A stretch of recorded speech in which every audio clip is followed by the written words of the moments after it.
Welcome to this DelftStack tutorial video. In today's video, we'll learn how to fix the menu bar or app bar disappearing on your MacBook. If the top menu bar keeps hiding automatically or only appears when you move your cursor to the top of the screen, don't worry.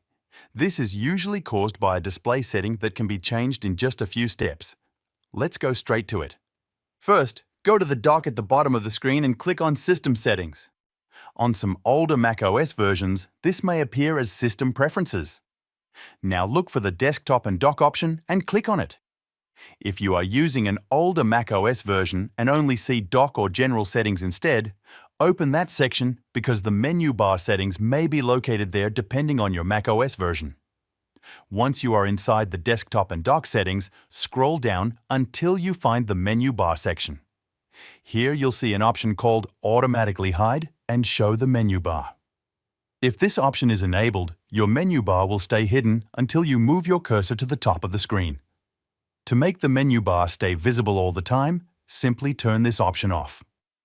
As soon as you disable it, the menu bar should immediately return and remain visible permanently.